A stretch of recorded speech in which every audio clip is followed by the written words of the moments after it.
할렐루야. 우리 찬송가 454장 주와 같이 되기를 함께 찬송하면서 화목한 기도회 시작하겠습니다.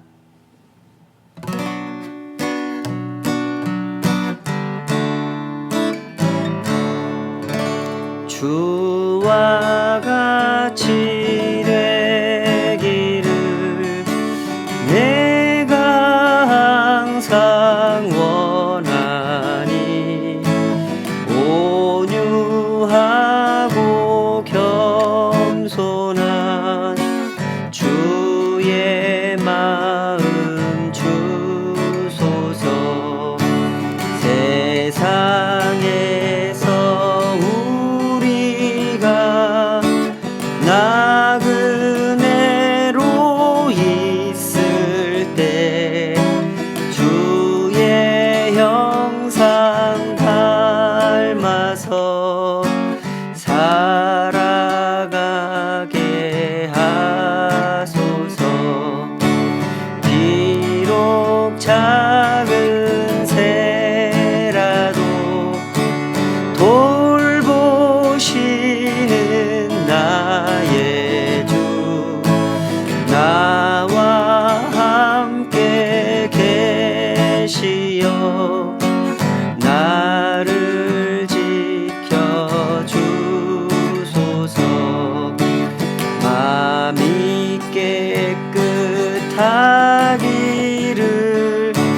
내가 항상 원하니 악한 마음을 버리고 살아가게 하소서. 주와 같이 되기를 내가 항상 원하니 주님 뜻을 따라서 살아가게 하소서. 주 은혜로 거듭나 말씀 위에 굳게 서 영원 무궁하도록 주와 함께 살리라.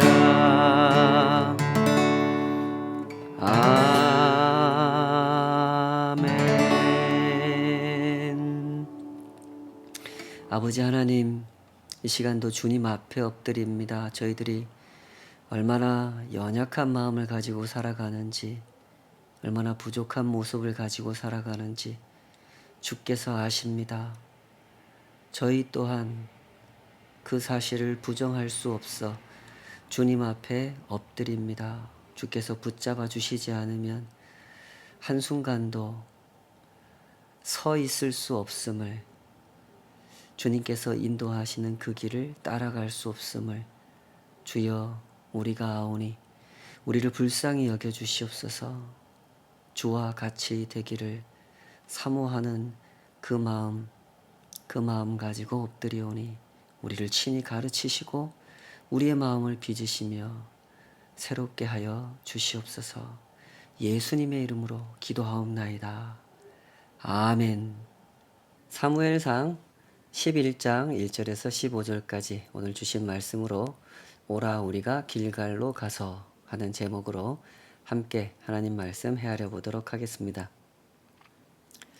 사법고시에 합격한 사람들 중에 이 크리스찬인 분들이 자신들의 간증을 모아놓은 그런 책을 읽어본 적이 있습니다. 그 중에 이런 간증이 있었는데요. 이 청년의 경우에는 7년 동안 열심히 공부하고 도전하고 하면서 사법시험에 합격을 했다고 합니다. 그 세월을 지내오는 동안에 당연히 추측이 되시겠지만 그 어머니께서 매일매일 새벽에 나가 기도를 하셨고 물심양면으로 부모님이 형제들이 많은 부분에서 도와줬다 그럽니다. 그리고 그렇게 합격을 하고 나니까 여기저기서 축하의 축복의 말씀을 해주시는 거죠. 훌륭한 법관이 되시라고 그렇게 기도해 주면서 축하해 주었습니다.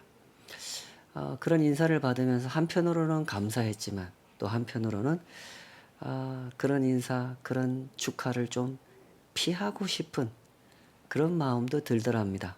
특히 목사님께서 권하시기를 청소년 예배에 참석해서 좀 간증을 하면 좋겠다. 그렇게 말씀하셨을 때 이 나를 위해서 기도해 주시고 여러 가지로 이렇게 도와주신 목사님께서 그렇게 말씀하시니까 딱 잘라 거절하지는 못하고 뭐 언격결에 대답을 하기는 했는데 대답을 해놓고 보니까 도저히 마음이 내키지 않더랍니다. 어떻게 간증을 해야 될까? 아무리 생각을 해도 정리가 되지 않더라는 거죠. 왜 그랬겠습니까? 이 청년은 지난 이 7년의 세월을 온전히 시험 준비에 몰두하는 생활을 해온 사람입니다. 그러느라고 사실은 신앙생활에 대해서는 아예 담을 쌓고 살았던 거죠. 뭐 다른 거 다 떠나서 주일 예배 한 번 그조차도 참석하지 않고 지난 7년을 살아온 사람이었던 겁니다.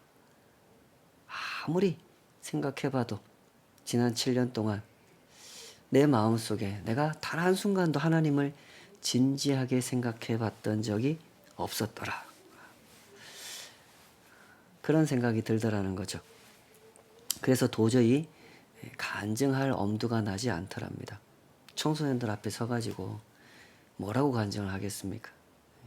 거짓말을 지어낼 수도 없고 뭐 하나님께서 나와 함께 해주셨습니다. 이런 말을 하자니 그런 말을 하기에는 내 자신이 너무나 부끄러운 삶을 살아왔기 때문에 도저히 그런 말은 할 수가 없고 그래서 결국 목사님 찾아가서 솔직하게 말씀드렸답니다.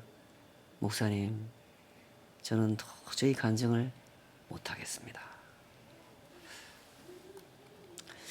신앙이라고 하는 것은 이런 겁니다. 이 결과가 좋았다고 해서 다 좋았다고 말할 수는 없는 거죠.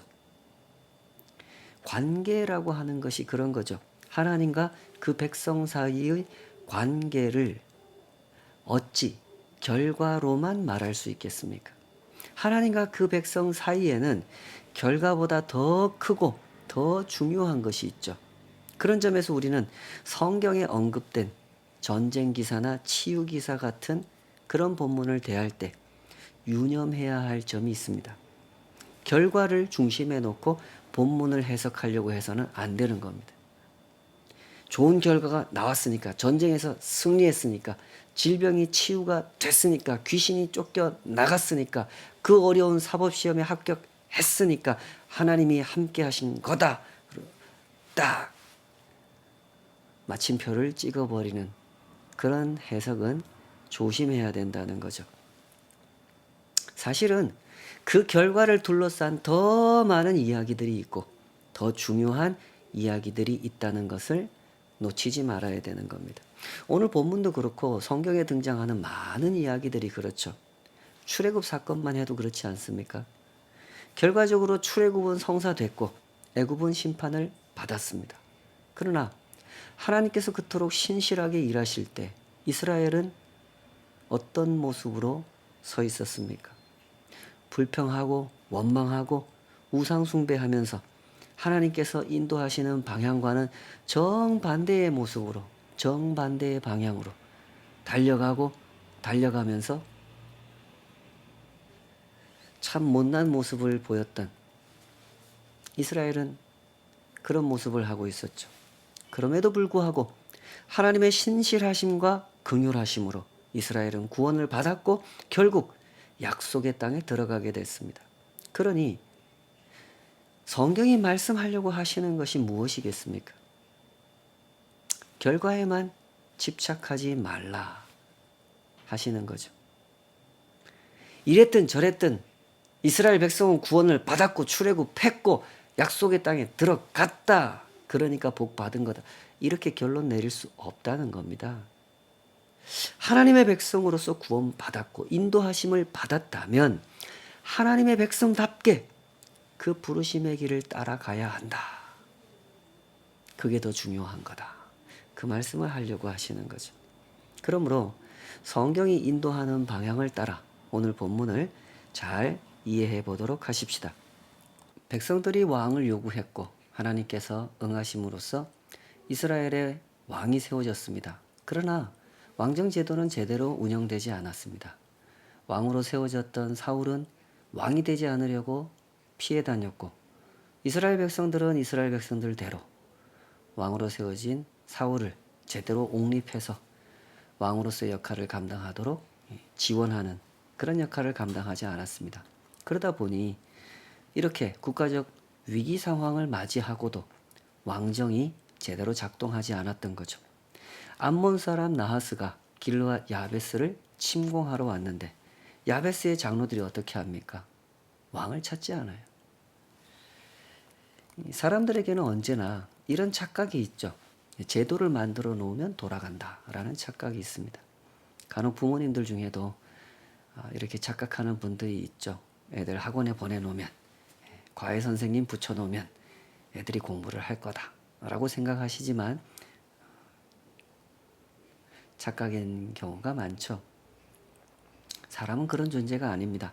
아무리 좋은 제도를 만들어주고 아무리 좋은 환경을 만들어준다고 하더라도 그것을 정직하게 또 겸손하게 적절하게 활용하지 않으면 아무 소용이 없는 거죠. 이스라엘 백성들도 그렇습니다. 왕정 제도를 만들어 놓으면 뭐합니까? 제도를 바꾼다고 사람이 바뀝니까? 그런 일은 일어나지 않습니다.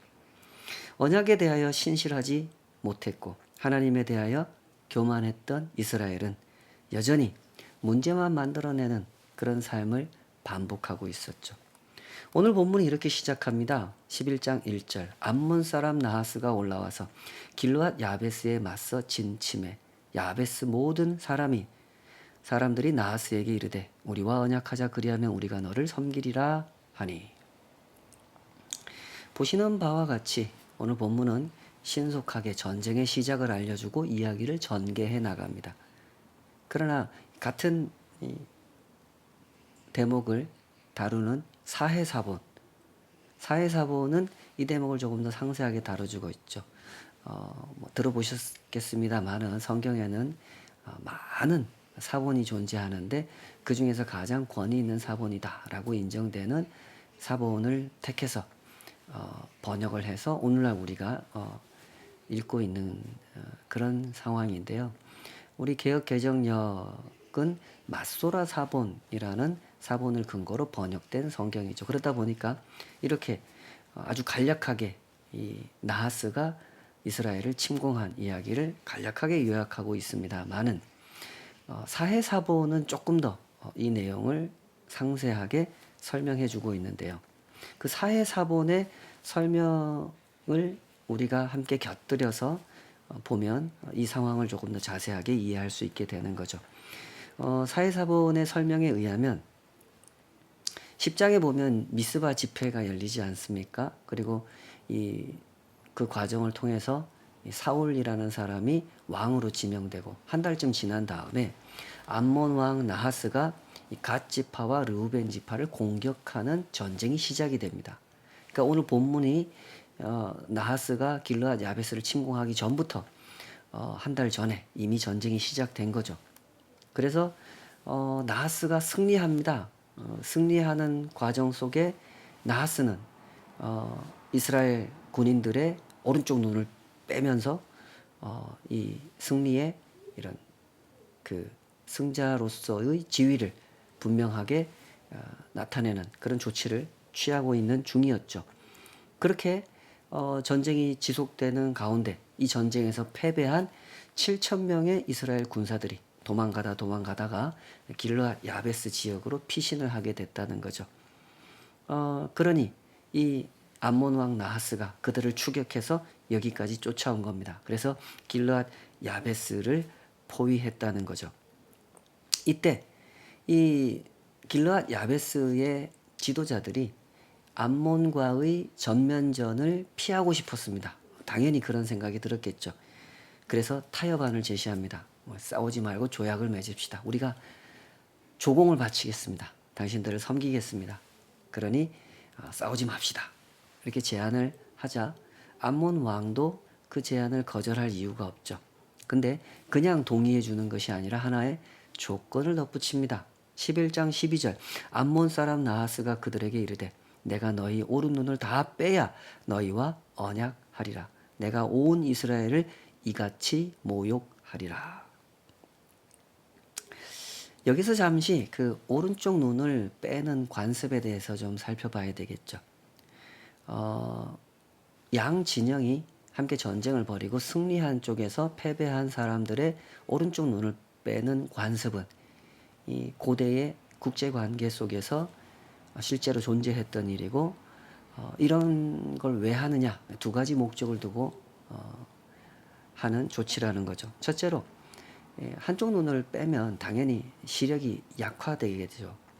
시력이 약화된다는 것은 전투력의 상실을 의미하는 것이기 때문에 더 이상 우리한테 덤빌 생각을 못하게 만들기 위해서 오른쪽 눈을 빼는 겁니다.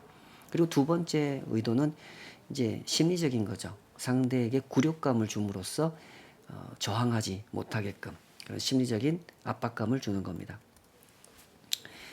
나하스는 이렇게 이스라엘을 깔보고 있는 상황입니다. 그럴만 하는 상황이죠. 아주 교만한 자세로 승리를 확신할 만큼 나하스가 보기에 이스라엘은 너무너무 형편없는 오합지졸들의 모임이었던 거죠. 이스라엘은 왕을 세웠다고 하나 아직 왕권이 확립되지 않은 그런 상태였습니다. 이걸 나하스가 다 알고 있었던 거죠. 그래서 길르앗 야베스의 장로들이 일주일에 말미를 요청했을 때 나하스가 그걸 그냥 받아들이죠. 이런 말미가 길어질수록 전쟁을 치르지 않고도 자신들이 요구해서 빼앗을 수 있는 것이 더 많아지기 때문에 어차피 우리가 이기는 전쟁이기 때문에 나하스는 그들의 요청을 들어줍니다. 당시의 이 굴욕적인 상황을 사무엘서 기자는 이렇게 요약을 해주고 있습니다. 11장 3절 야베스 장로들이 그에게 이르되 우리에게 이레 동안 말미를 주어 우리가 이스라엘 온 지역에 전령들을 보내게 하라. 만일 우리를 구원할 자가 없으면 내게 나아가리라 하니라. 길르앗 야베스 장로들의 이 전망, 앞으로 이 전쟁 상황이 어떻게 될 건가를 바라보는 전망은 대단히 절망적입니다. 만일 우리를 구원할 자가 없으면 내게 나아가리라 이렇게 말하죠. 여기서 나아간다라는 단어는요, 사실은 이중적인 의미가 있습니다. 나아가다로 번역된 이 단어는 히브리어로 야자라는 단어를 쓰는데 맥락에 따라서 공격한다라는 뜻이 될 수도 있고 항복한다라는 뜻이 될 수도 있습니다. 오늘 본문 11장 7절에서 이 똑같은 단어가 다시 한번 등장하는데 사울이 이스라엘 백성들에게 선포하면서 군대를 소집하는 장면이 있죠. 이 장면에서도 이 단어가 똑같이 사용됩니다. 야자라는 단어가 사용되는데 여호와의 두려움이 백성에게 임함에 그들이 한 사람 같이 나온지라, 이 나온지라가 바로 야자입니다. 같은 단어를 쓰고 있지만 맥락이 다르기 때문에 다른 의미로 사용되고 있는 거죠. 3절에서 길르앗 야베스의 장로들이 나하스에게 야자를 말할 때는 우리가 너에게 나아가리라 할 때는 항복하겠다라는 뜻인 거고 11장 7절에서 사울이 사용할 때는 공격하러 나아가자. 공격하러 나아가기 위해서 모였다. 이런 뜻으로 사용되고 있는 거죠. 사무엘서 기자는 이렇게 이중적인 의미를 가지고 있는 단어를 일부러 이 맥락 속에서 사용하고 있는 겁니다. 풀이를 하자면 이런 의미를 담고 있는 거죠. 이스라엘 백성들은 길르앗 야베스의 장로들은 항복을 생각하고 있을 때 하나님은 승리를 준비해 놓고 계셨다. 공격을 준비해 놓고 계셨다. 이런 메시지를 이런 식으로 담아내고 있는 거죠. 사무엘서는 이렇게 당시 이스라엘 백성들의 상태를 요약해 줍니다. 사무엘 선지자가 수십 년 동안 열심히 하나님 말씀을 전했고 미스바에서 회개의 집회도 열고 응답해 주시는 하나님의 은혜도 누렸지만 곧 그 은혜를 망각해 버렸고 왕을 요구하는 이 패역함을 보이더니 암몬의 침공 앞에서 굴욕을 당하면서도 다시 하나님 앞에 나아갈 생각을 전혀 하지 못하는, 하나님께서 세워주신 왕을 찾지도 않는 이스라엘은 그런 상태였던 거죠. 길르앗 야베스 장로들의 생각은 이처럼 철저하게 정치적이고 계산적이었으며 도무지 신앙적인 태도를 찾아볼 수 없는 그런 모습이었던 거죠. 그러므로 이 분별력을 상실한 채로 살아간다고 하는 것이 어떤 것인지 우리는 눈여겨보아야 할 것입니다. 누구에게 나아가야 할지를 모르고 누구를 찾아야 할지를 모르는 것, 그것이 분별력을 상실한 상태죠. 길르앗 장로들은 이렇게 말했단 말이죠. 만일 우리를 구원할 자가 없으면 너에게 나아가리라. 지금 우리에게 구원이 필요하다는 것은 잘 알고 있지만 그 구원이 하나님께 있다는 사실은 모르고 있죠. 구원할 자가 누구인지도 모르면서 구원할 자를 찾고 있는 이런 말도 안 되는 모순적 모습을 보여주는, 그것이 지금 이스라엘의 상태였다는 겁니다. 자신들이 무슨 생각을 하고 있는지 그것조차 모르는 상태로 일단 일주일의 말미를 얻어냈던 거죠. 그런데 이때 하나님께서 이 일에 개입하시죠. 11장 4절, 이에 전령들이 사울이 사는 기브야에 이르러 이 말을 백성에게 전하매 모든 백성이 소리를 높여 울더니 마침 사울이 밭에서 소를 몰고 오다가 이르되 백성이 무슨 일로 우느냐 하니 그들이 야베스 사람의 말을 전하니라.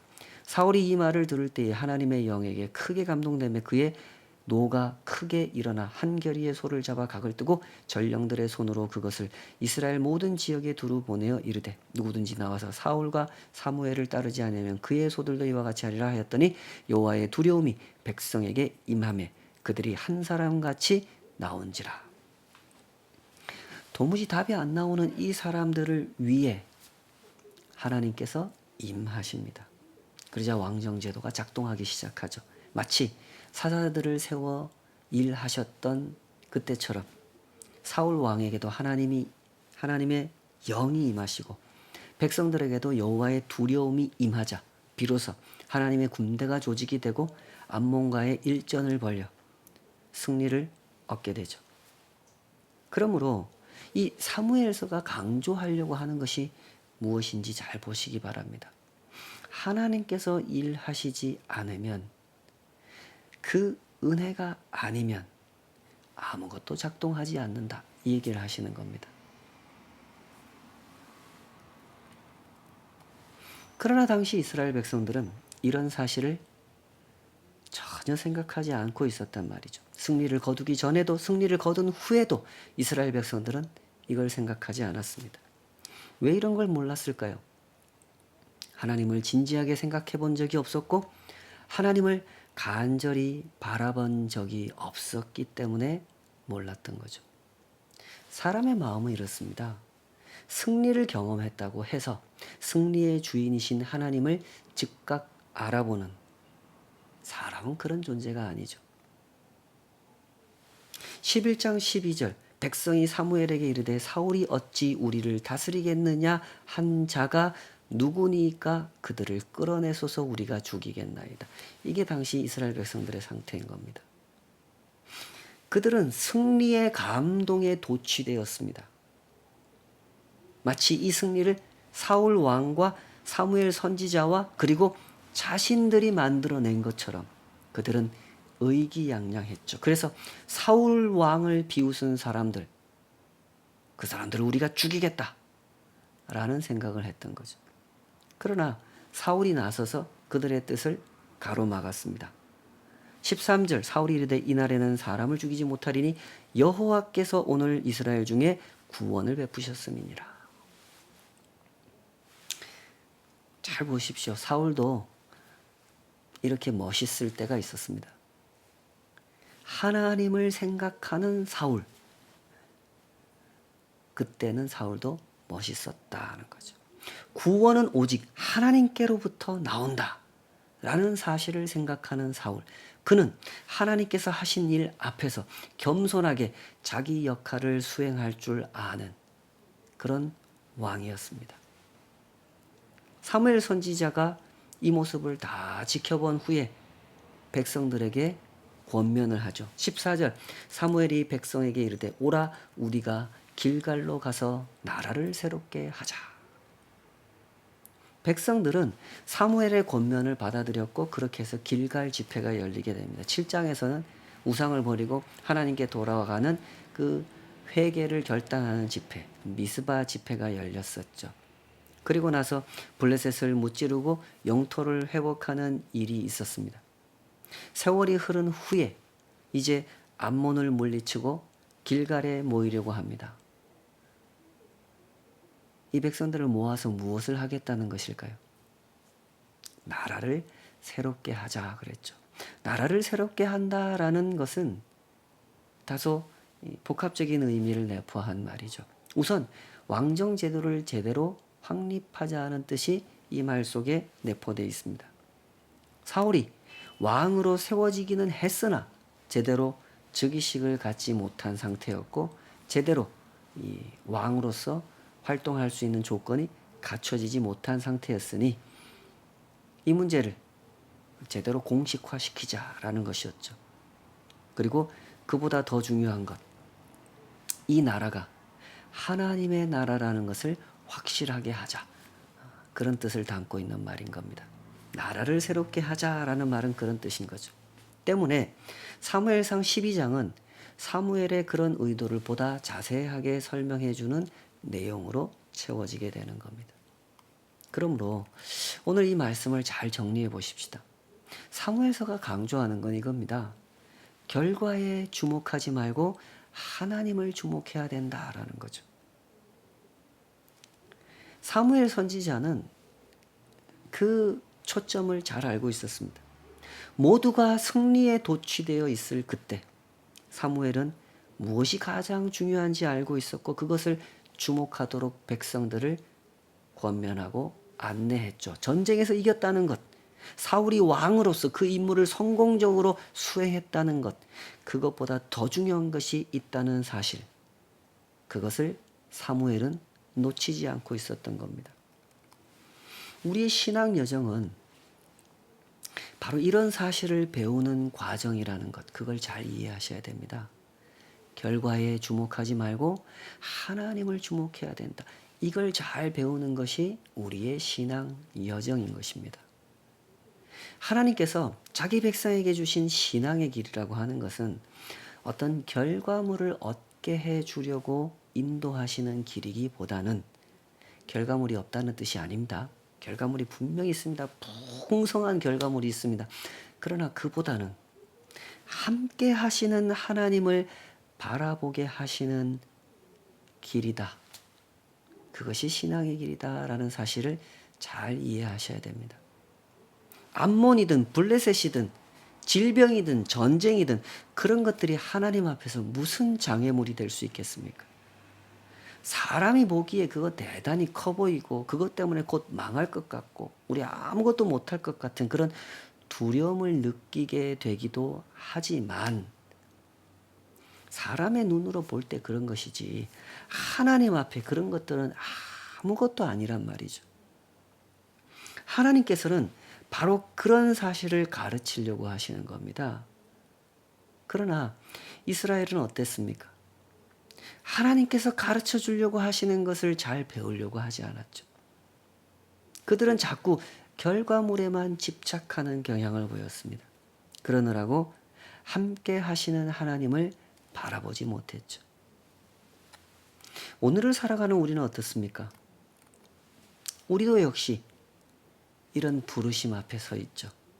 돈이 커 보이고 경제가 커 보이고 미국이 커 보이고 반도체가 커 보이고 핵무기가 커 보이는 그런 세상 속에서 우리는 하나님의 부르심을 받았습니다. 너희가 크다고 생각하는 그것보다 하나님께서 훨씬 더 크시다는 사실, 그 사실에 눈을 뜨라는 부르심. 그 부르심 앞에 오늘 우리가 서 있는 것이죠.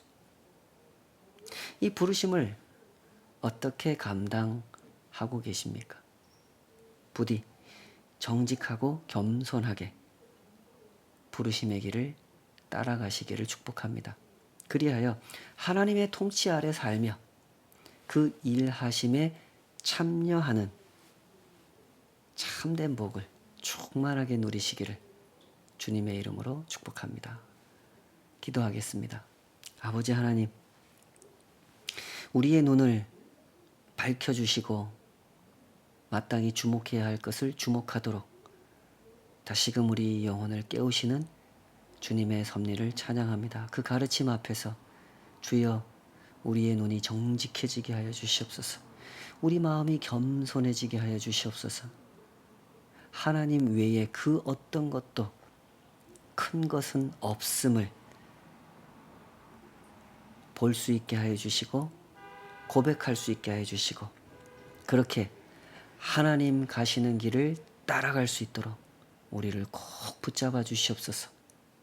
그리하여 주님과 동행하며 주님이 하시는 그 거룩한 일에 참여하는 주의 백성으로 살아가도록 우리를 꼭 붙잡아 주시옵소서. 예수님의 이름으로 기도하옵나이다. 아멘.